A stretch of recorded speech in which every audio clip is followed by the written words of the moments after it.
Lição de número 7, 18 de fevereiro de 2024. Tem como tema o Ministério da Igreja.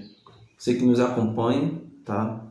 Nós estamos aí sempre estudando a lição da Escola Bíblica Dominical pela revista da CPAD, tá? CPAD, estamos na lição de número 7. O tema dessa lição é o Ministério da Igreja. O texto áureo diz assim: e ele mesmo deu uns para apóstolos, e outros para profetas, e outros para evangelistas, e outros para pastores e doutores. O ministério é algo muito importante dentro do reino de Deus, porque com isso, automaticamente, vai havendo divisões, e dentro dessas divisões, responsabilidades. Por isso que existe o pastor, o apóstolo, né, o membro, o discípulo, a diaconisa, o diácono. Tudo isso para quê? Para que haja uma organização, para que a igreja venha se agir de forma conforme o Senhor quer, né? A verdade prática aí diz assim, ó: os dons ministeriais foram dados com o objetivo de edificar a igreja e promover a maturidade de seus membros. O dom, né, espiritual é algo que o Senhor deixou na sua palavra, né, manifesta através do seu Espírito Santo, para que haja uma maturidade entre os irmãos, né?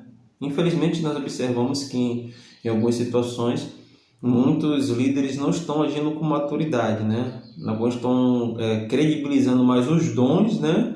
Mais as profecias, mais os profetas do que a verdadeira palavra. Lembrando que acima de tudo está a palavra de Deus, tá? E os dons, aquilo que vem de revelação espiritual é para maturidade, para que o Senhor possa falar ao seu povo. Mas a palavra ela nunca pode ser extinguida ou possa estar inferior a qualquer tipo de dom que haja dentro da igreja. É muito importante nós ressaltarmos isso. A introdução diz assim, ó: nesta lição, veremos o ministério em suas diferentes funções e ofícios, bem como as qualificações que, biblicamente, são exigidas para o seu exercício. Primeiramente, mostraremos que, de modo bíblico, todo cristão exerce um ministério sacerdotal que o habilita a ministrar diante de Deus. Ou seja, todos têm uma função, todos têm um algo no reino. Não é prioridade do pastor, do evangelista, do apóstolo, de alguém que ocupa um cargo, mas sim de todo que faz parte do corpo de Cristo. Vamos lá. Nesse sentido, não há diferença entre o membro e a liderança. Todos são sacerdotes de Deus. Por outro lado, as Escrituras mostram claramente que Deus escolheu determinadas pessoas para funções e ofícios específicos. Esses meninos chamados por Deus têm a função de servir a Igreja de Cristo e trabalhar no aperfeiçoamento dos santos. Vamos lá. Quando a revista fala aqui, ó, diante de Deus não há diferença entre membros e liderança, né? Não é na questão ministerial. É que diante de Deus todos nós somos vistos como criaturas, filhos de Deus. Tá? Mas dentro do ministério, dentro da eclesiástica, né?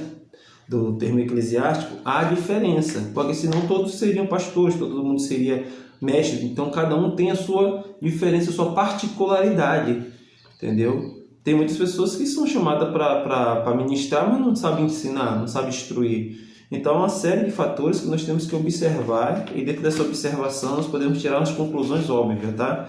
Então, assim, diante de Deus, todos nós somos servos, chamados para servir, só que com funções diferentes para o melhor da obra de Deus, né? Tópico 1.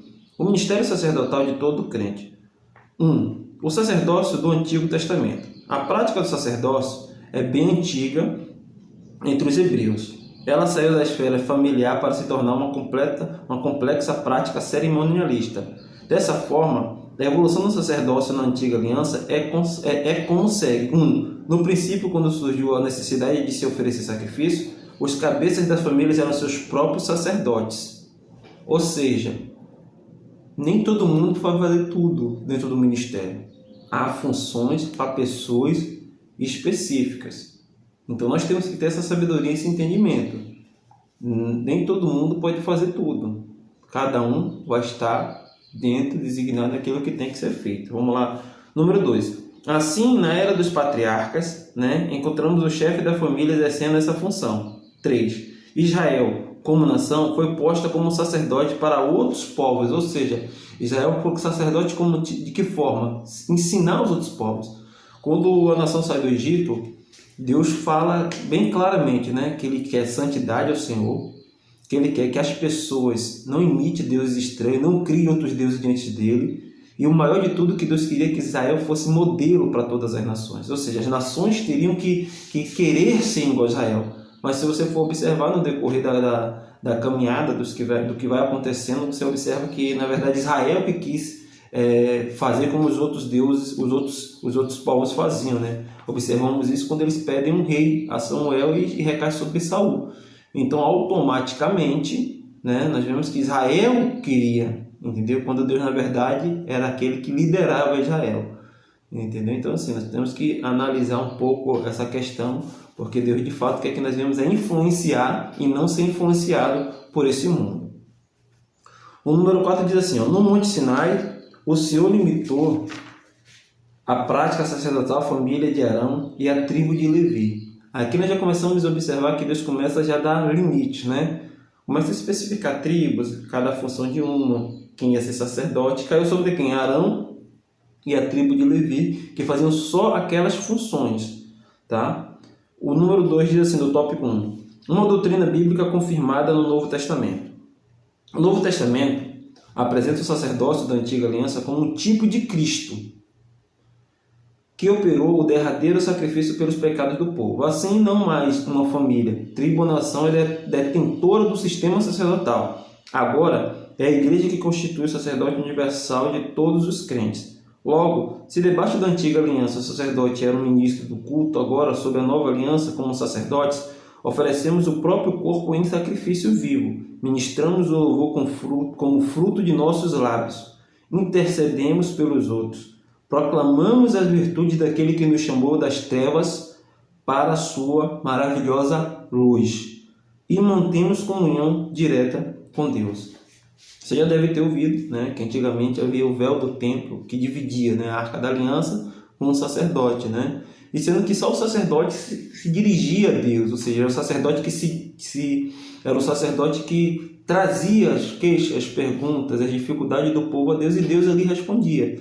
Mas com o sacrifício de Cristo, esse véu foi rasgado e esse limite que limitava Deus, sacerdote e o povo foi quebrado. Antigamente o povo ia até o sacerdote ia até Deus. Hoje não, hoje nós temos conexão direta com Deus. Hoje você pode dobrar seu joelho, você pode falar diretamente com o Todo-Poderoso. Mas naquela época, na Antiga Aliança, era algo que era limitado somente a pessoas específicas. Hoje ainda tem coisas que são limitadas apenas a pessoas específicas. Por exemplo, o pastor da igreja. Tem situações que a gente não pode conversar com um membro, não pode conversar com um obreiro, tem que ser diretamente com o pastor, né? Com alguém que tem um cargo específico para exercer determinada função. Tem funções que só pode ser feito pelo diácono, por exemplo, uma limpeza. Não que os outros não possam fazer, tá? Não que os outros não possam fazer, mas funções específicas, né? Que o diácono é servir, ceia, estar dentro da obra, é como se fosse da tribo de Arão, de Levi, daquela época que servia o templo, né? Mas isso está aberto a todos. Se o diácono não puder fazer, eu como evangelista eu tenho que fazer. Eu como pastor tenho que fazer, o apóstolo tem que fazer. Por quê? Diante de Deus somos todos iguais. Entendeu? A obra de Deus tem que continuar, as coisas têm que prosseguir. Eu gosto muito de ministrar a palavra, mas se eu estiver dentro da denominação e eu saber que o diácono não pode vir, eu não posso ver a igreja de uma situação e não ir lá meter a mão e fazer. Tem nada a ver, isso não vai tirar minha credibilidade, isso não vai tirar o cargo que eu exerço, pelo contrário, vai me dar credibilidade mediante ao Senhor, porque Ele está vendo que eu estou sendo zeloso pela obra dele. Então, o cargo não impede, a posição não impede de você fazer aquilo que de fato você fazia antes, porque se uma pessoa chega num pastor, presbítero, apóstolo, independente do cargo de ofício acima, ele tem que vir de baixo, tem que ter sido um obreiro, um diácono, porque ele já vai entender que quando precisar daquela situação, ele vai exercer sem questionar. O número 3 aí diz assim, gente, ó. Uma doutrina bíblica resgatada na forma protestante. No catolicismo romano, o sacerdócio é limitado à figura dos padres. Não há função sacerdotal para os membros da igreja. Olha a diferença da igreja católica para o protestantismo, né? Para o cristianismo. Diz assim, ó. Nesse caso, o Papa é considerado o vigário de Cristo na Terra. Por isso, cabe destacar aqui o resgate da doutrina bíblica do sacerdócio universal dos crentes, tal qual se encontra no Novo Testamento. Foi uma obra da Reforma Luterana do século XVI. Para o reformador alemão, qualquer cristão verdadeiro participa dos benefícios de Cristo e da Igreja. A Reforma pregou um retorno radical às Escrituras, como bem definiu seu slogan: No sola Scriptura, somente a Escritura. Nas páginas das Escrituras Sagradas, podemos ver a grandeza dessa preciosa doutrina. Ou seja, o que é o protestantismo, né? Bem resumido, protestante é aquele que protesta sobre algo. Então, o Lutero, que ele vem protestando sobre as atitudes que a Igreja Católica na época tomava mediante as Escrituras. E com isso ele fez o quê? Uma reforma. Ele reviu algumas coisas, situações que estavam acontecendo na igreja. E o que ele fez? Fez algo cujo qual trouxesse as pessoas somente para as Escrituras. Ou seja, tinha coisas que não eram da Escritura que estavam ali. Por isso que ele protestou. É por isso que existem os protestantes, que protestam coisas que não estão adequadamente pelas Escrituras Sagradas. Então é muito importante nós entendermos. Diferente da Igreja Católica, nós não temos uma pessoa responsável. Não tem o pastor fulano de tal representa a Igreja Evangélica. Não temos. A Igreja Católica tem um Papa. Mas nós, como cristãos evangélicos, não temos. Nós temos pastores que são líderes de igrejas e cada um, talvez, toma a decisão mediante o que eles acham melhor. Mas tudo tem que ser baseado nas Escrituras e automaticamente afirmado por Deus para que tudo dê certo. Vamos lá, tópico 2 diz assim: a estrutura ministerial do Novo Testamento. O ministério quíntuplo, o texto de Efésios 4:11 diz que Deus pôs na igreja apóstolos, profetas, evangelistas, pastores e mestres. Essa relação é descrita comumente como ministério quíntuplo da igreja. Letra A, o apóstolo, alguém enviado em missão. Alguns requisitos podem ser destacados para alguém ser um apóstolo: ter estado com o Senhor Jesus, ter sido uma testemunha da ressurreição de Jesus, ter visto o Senhor, ter operado sinais e maravilhas. Assim, no Novo Testamento, o apóstolo pode ser visto mais como uma função do que um ofício. Sabemos que no dia de hoje, ninguém caminhou com Jesus, Naquela época não tem como viver, Mas se a gente for observar, o apóstolo, na verdade, tem o significado de que é um enviado, Então, nós vemos aqui que a Bíblia dá uma diretriz que seria realmente o verdadeiro apóstolo, Andar com Cristo, testemunha, milagre, ter ensinado com o mestre. Hoje nós não temos ninguém que foi ensinado por Jesus, até porque, porque Jesus morreu e ressuscitou, ele deixou 12, os 12 criou mais discípulos, aí foi, sucessivamente. Então é algo aí que vem sendo questionado, debatido, mas nós sabemos que de fato não tem como atingir esses critérios, Mas nós observamos que o apóstolo, na verdade, é aquele que é enviado pelo Senhor para fazer uma missão. Letra B, o profeta. O profeta era alguém inspirado e autorizado para falar em nome de Deus. Nesse aspecto, ele era um porta-voz de Deus. No Novo Testamento, o profeta exortava e consolava, e trazia a revelação do futuro. Contudo, a Escritura distingue o ministério de profeta do dom da profecia. Assim, somente alguns eram chamados para ser profetas, enquanto todos poderiam exercer o dom da profecia, profeta e profecia. A profecia é algo que você recebe e entrega, futuro. E a Bíblia ensina o quê? Olha, ouvir tudo, porém julgar é a profecia, não o profeta. Porque muitas pessoas às vezes recebem uma profecia, uma palavra, e às vezes julga a profecia pela vida da pessoa, Como é que a pessoa vive. Eu sei que é o ideal a pessoa viver conforme aquilo que prega, o que entrega. Agora nós temos que ter a sabedoria que Deus ele usa a pessoa e quem, aonde ele quiser. Deus é Deus, não usa uma mula para Balaão. Então nós temos que ter essa sabedoria e esse entendimento, porque às vezes Deus quer falar conosco através de alguém ou de alguma coisa, e nós estamos tendo ouvido de mercador, com michão no ouvido. Deixamos de ter uma resposta, uma liderança de Deus para um futuro maior. Então a profecia é isso. O profeta era aquele que entregava. O profeta tem muito a ver com ensinamento, com instrução, com mostrar de fato o que está por vir. Por isso que Jesus é visto como o maior dos profetas, o melhor, o poderoso, Porque hoje está acontecendo situações que ele falou lá antigamente que não tinha internet, não tinha tecnologia, não tinha como prever se algo não fosse de Deus. Então ele se dá válido como profeta, suas profecias serem de Deus, porque tudo está se cumprindo. A letra C diz assim, ó, evangelista é alguém cujo ministério é centrado na salvação de almas. O evangelista, aquele que traz boas novas, né? Aquele que ensina, aquele que discipula, aquele que mostra de fato o caminho a seguir, né?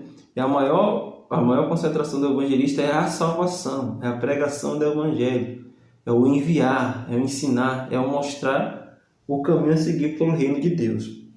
Letra D diz assim, pastores e mestres. O pastor possui a função de apacentar, enquanto o mestre o de ensinar. Só que essas funções aí podem ser uma só, né? Porque todo pastor tem que ensinar, né? Porque acredito eu que o pastor pelo menos sentou para aprender, né? Esse é o ideal, né? Então assim, o pastor ele tem e mestre são quase a mesma coisa. Porque o pastor normalmente prega, ensina, instrui. Então é necessário que haja um ensinamento das Escrituras. Número 2, o serviço de diáconos e presbíteros. O Novo Testamento mostra como o diaconato foi instituído. O sentido do verbo grego diáconeo é servir e ocorre 37 vezes ao longo do Novo Testamento. Esse significado aparece em Atos 6:2. Da mesma forma, o substantivo grego diaconia ocorre 34 vezes no texto neotestamentário. Uma coisa que nós temos que entender que tudo que ocorre no Antigo tem que ter base no Novo, para assim ser validado. Pois bem, ele também aparece como esse sentido de servir em Atos 6:1. À luz do contexto de Atos 6, observamos que o diaconato era um serviço dedicado mais à esfera social da igreja. Por outro lado, presbíteros, traduzido como presbíteros, ocorre 66 vezes no Novo Testamento, no texto grego, 66 vezes no texto grego do Novo Testamento.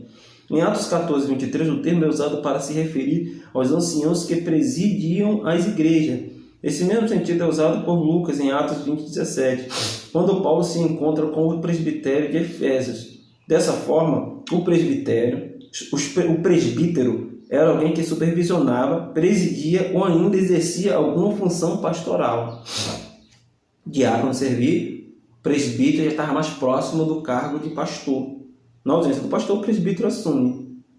E o diácono para servir, cuidar, agia mais socialmente, no meio dos irmãos, na sociedade, dando suporte para o pastor e para os presbíteros e para a igreja no todo. Então a função do diácono é muito importante.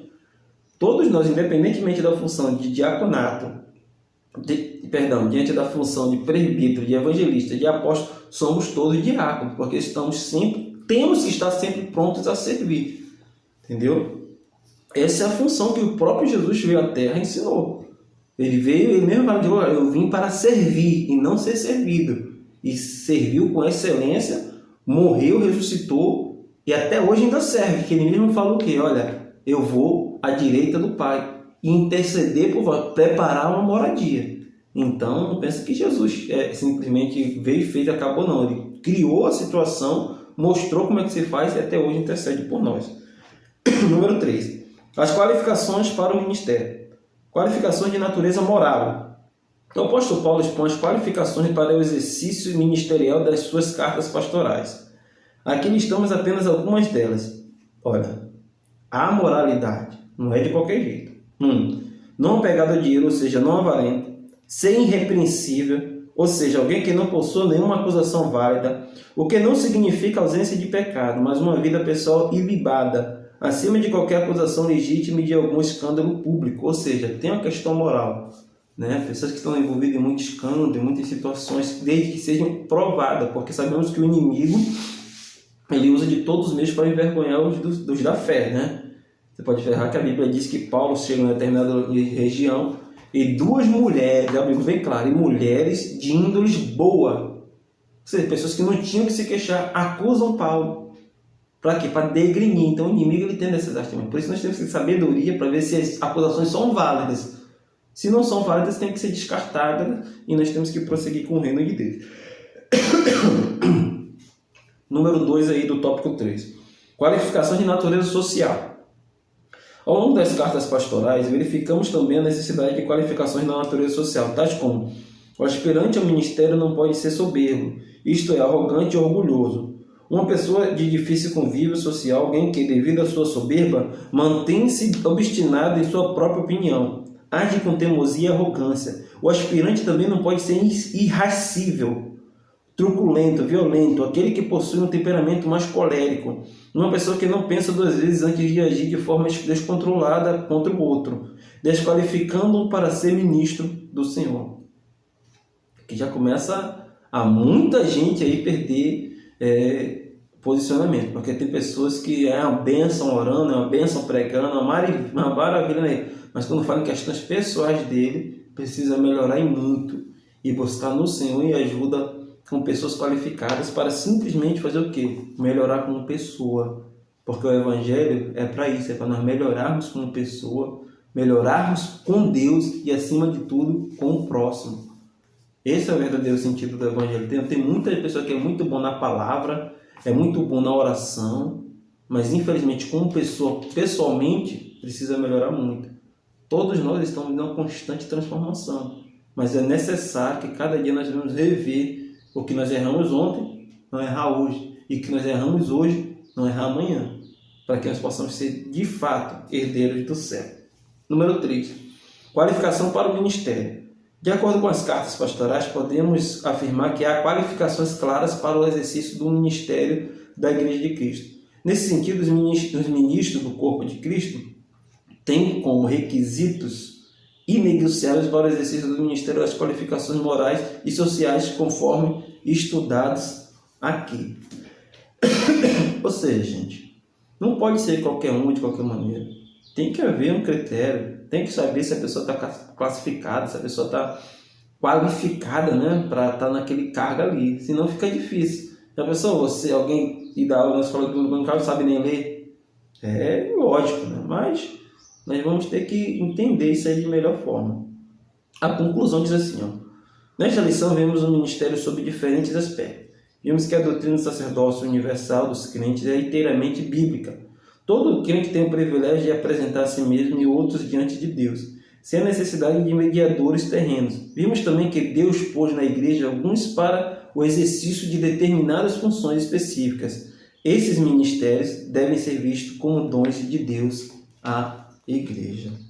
Então, que nós viemos através dessa aula ter uma noção maior, né, do que é o ministério da igreja, como que funciona, suas qualificações, como deve ser, para que nós possamos assim exercer nosso ministério de forma adequada, que agrade a Deus. Então, respeite aqueles que o Senhor coloca sobre sua vida, entendeu? Ame o reino de Deus, ame estudar a palavra de Deus, que eu tenho certeza que o Senhor grandes coisas fará através da sua vida. Que Deus possa te abençoar. Até uma próxima aula, que você possa ter absorvido algo, né, e colocar em prática. E lembre-se, todos nós somos servos diante de Deus e todos nós precisamos da sua misericórdia. Que Deus te abençoe e até a próxima aula.